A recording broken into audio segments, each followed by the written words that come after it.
हे बंधु बान्धवीসকল आज कुछ मीठा हो जाए तो बोलक आमी मीठा रेसिपिটো आरम्भ करूँ। प्रथमे केराहीটো गरम करी ताते एचामच घी दिम। घी दियार पिছত आमी ड्राई फ्रुटखिनि भाजी लम। तेतिया हले भाजिलेहे बस्तुखिनि माने क्रान्ची टाइपर हब आरु खाइও ভাল লাগিব। तो आपनालोके जदि घी बेया पाय तेतिया हले बाटार माने माखन व्यवहार करिब पारे। एखिनि भजा हल भजार पिछते मैं आको एचामच घी दिलु कारण मैं घी खाइ बहुत ভাল पाওঁ। माखनो ভাল पाওঁ तथापि माने घीটো माने ভাল লাগে আৰু ঘी দিলোঁ। তাৰপিছত এতিয়া আমি সেৱাইখিনি দিম। সেৱাইখিনি ভাজিম এতিয়া। এইখিনি বেছি ভাজিব নালাগে, অলপমান ভাজিলে হ'ল। তো আহকচোন কি ৰেচিপিটো কেনেদৰে বনাওঁ আপোনালোকে চাওক গোটেই ভিডিঅ'টো। লগতে মোৰ এই চেনেলটো সাবস্ক্ৰাইব কৰিবলৈ অনুৰোধ জনালোঁ। যদিহে ভিডিঅ'টো ভাল লাগে লাইক কমেণ্ট শ্বেয়াৰ কৰিবলৈ নাপাহৰিব।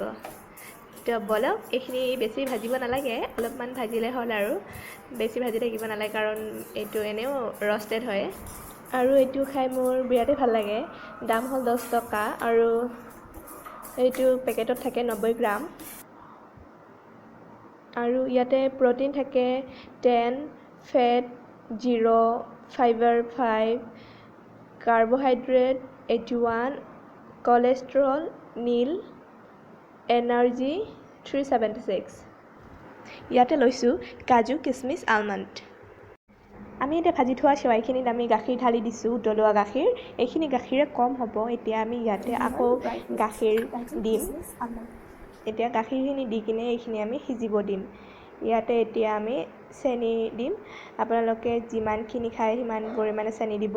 মই ইয়াতে 1.5 চামুচ চেনি দিছোঁ ডাঙৰ চামুচেৰে। এতিয়া চেনিখিনি মিক্স কৰাৰ পিছত ইয়াতে ড্ৰাই ফ্ৰুটছখিনি দি থ'ম। আগতে ভাজি থৈছিলোঁ যে সেইখিনি দি দিলোঁ। এতিয়া আমি এইখিনি এতিয়া সিজিব দিম। এতিয়া সিজাৰ পিছত এইটো ৰেডি হৈ যাব। তো মোৰ ভিডিঅ'টো চোৱাৰ বাবে আপোনালোকক ধন্যবাদ জনালোঁ।